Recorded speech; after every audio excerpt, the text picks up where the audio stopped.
Hello and welcome back to the channel. I'm so glad you joined us today and back to our game day party series.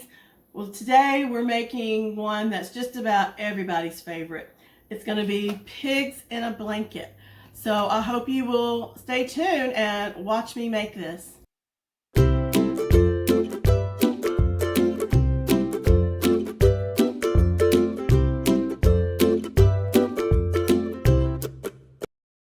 Hello, and I'm so glad you stay tuned to learn how to make these pigs in a blanket. What you're going to need is a biscuit dough. Now I'm going to make mine from scratch. You don't have to make it from scratch. You can buy canned biscuits. You can buy crescent rolls. Whatever works for you. Anything works. I just like homemade biscuits, and that's what I'm going to use. They don't take very long to make. They're very simple to make, so that's what I'm going to use. So you have one recipe of biscuit dough, and then you're going to need two packages, 12-ounce packages of the Hillshire Farm Little Smokies. We're using the all beef. You can use the pork. You can use another brand if you can find one that you like. But before we prepare these, you need to drain them and pat them dry, so there's no moisture on them, and we've already done that with two packages here. So if it's moist, the liquid will soak into the dough and it doesn't bake as well. So just pat them dry and let them sit for a little while to make sure they're good and dry. Now something optional you can put in your biscuit dough is some cheese. This is probably about a cup and a half. I'm just going to add it to my dough till it looks well incorporated. You don't have to add this. It's just an added feature that adds to the delicious flavor of these pigs in a blanket. So let's get started with our dough. So I've already pre-measured 2 cups of self-rising flour, and I added a teaspoon of sugar. I don't always add the sugar, but I do like the sweeter dough in contrast with the cocktail wieners. It makes it a good flavor. So to the 2 cups of self-rising flour and the teaspoon of sugar that I've already mixed together, I'm going to add a half a cup of vegetable shortening. And I'm going to use my little spatula here to get it all out and make that flour go everywhere. You can't have fun in the kitchen, you know. Where can you have fun? And I'm going to use a potato masher to make sure my shortening is cut into my flour. You can use a pastry cutter, or you could use 2 forks. You can even use your fingers. I will probably use my potato masher and my fingers. But you want your flour to look like a very coarse meal. So this will take my fingers as well.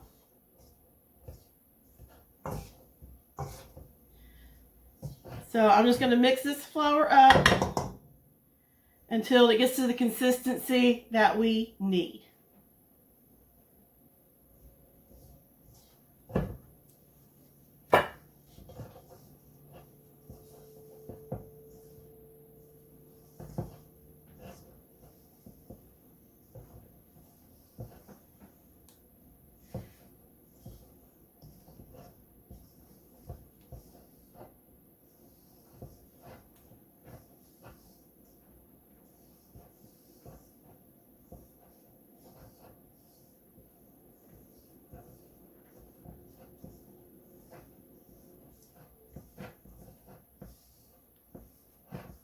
Okay, so it's to the consistency that we need. See how crumbly it looks right now? So that's what we were looking for. So I'm going to go ahead and add some cheese to mine. I think probably about a cup will do in there. I think that's plenty. And I have half a cup of buttermilk that I'm going to pour in there.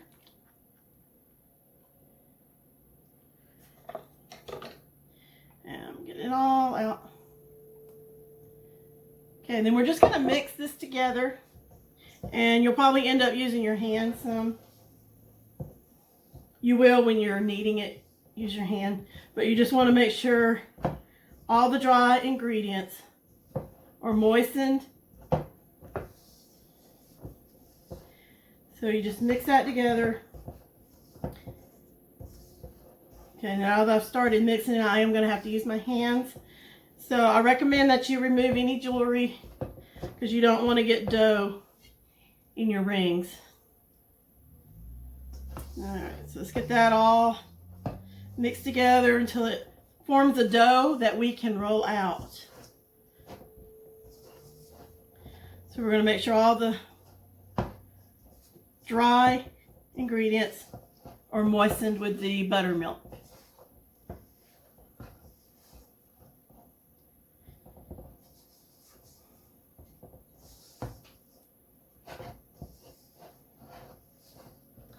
I think this is as good as it's going to get. Alright, so I've got a surface that I'm going to flour.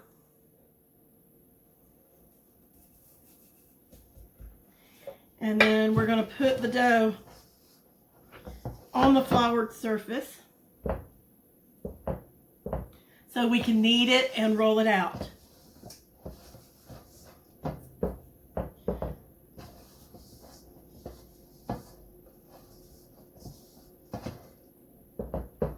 Okay, I'm going to get this out of the way. So now I'm just going to add a little more flour to the top. Not a whole lot, just enough so you can mix it. So now I'm just going to knead it until it's a dough that I can roll out and cut. So just keep kneading until your dough is ready.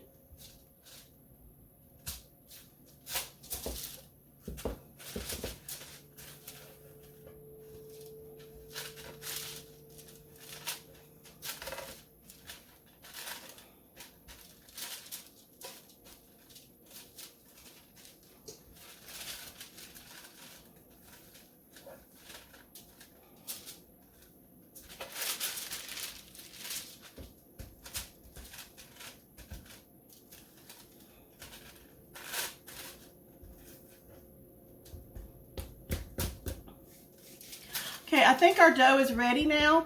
So I'm going to take a piece of parchment paper so that I can roll this dough out without getting too much on my rolling pin. So if you were making biscuits, you would make it a little thicker. But we're not making biscuits today, so you need this a little thinner. And you may have to roll it again. Roll it a few times.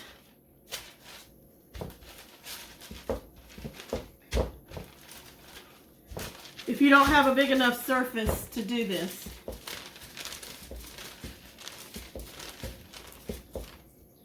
Alright, so you just want a thin dough.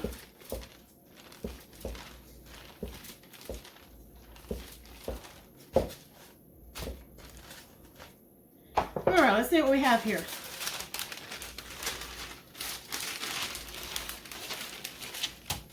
Alright, so we have our thin dough here. So I'm going to take my pizza cutter, and they don't have to be precise measurements, but I'm going to cut this off at the top that came off of my surface here.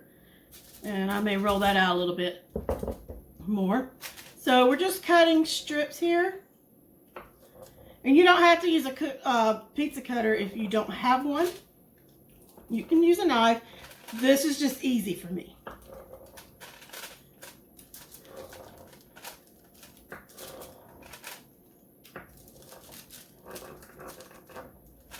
Okay, now these are long. We don't need them this long. So actually we want our pieces probably about so. I think this strip might be a little too thin. But not to worry, we can go back and adjust. Get this off the edges right here. And we will use that dough. No dough is going to be wasted. I'm going to get these little pieces out because we're going to roll that dough again. Okay. So you got your little square here, and I'm going to flatten it out just a little bit more. You're going to place your cocktail wiener and just cover it up with the dough like so.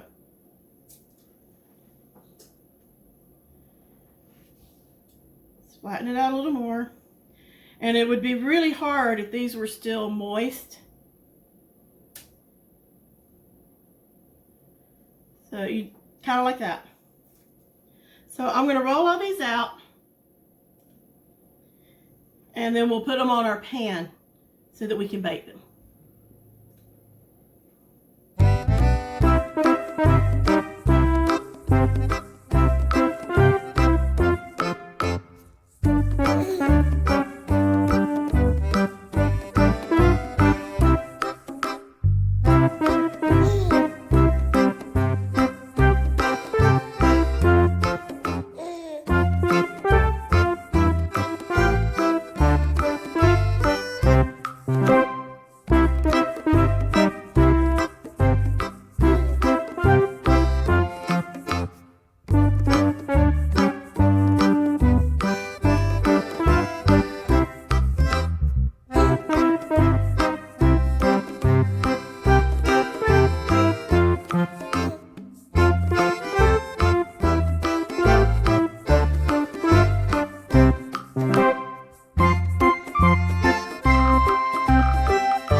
Hours later. Okay, so now I'm using the same parchment paper that I rolled the dough. And this is the most tedious part, but it's not that bad. It really isn't. Just have fun while you're doing it. So I have a cookie sheet lined with parchment paper, and I'm just going to place these on the cookie sheet. It really is simple. It just, takes a long time to wrap all the wieners. But after you do that, easy peasy. And like I said, you don't have to make your own biscuit dough. That'll cut down on some of the time if you don't want to do that. It's completely fine, Do what, works best for you. I like to make my own dough, so I make my own dough.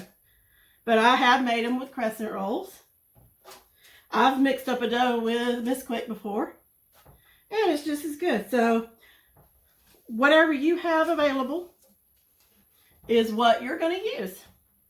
So I'm going to get these all popped on the pan. I've preheated my oven at 450. And these need to go in the oven between 10 to 15 minutes. Just keep an eye on them after about 10 minutes. Check to see if they are golden brown. If they're golden brown, they're ready. If they need just a few more minutes, just keep them in there a few more minutes. So I'm going to try to fill this pan up. If you get them close, they might stick together, but that's okay. This isn't, an art project. It's just a tasty party treat, appetizer, heavy hors d'oeuvre, whatever you want to call it. So let me finish filling up this pan, And then we will pop these in the oven, and then I'll be back to show you what they look like. Okay, so I've got these out of the oven. It actually took about 19 minutes to get them the golden brown that we wanted, but they look delicious. The cheese is all melty and gooey in these, and I can't wait to serve these up and enjoy them myself. So if you like this video, please give me a thumbs up. Let me know in the comments if you have any questions regarding this or any of my recipes or videos. I'll be happy to answer you. I also have an email address.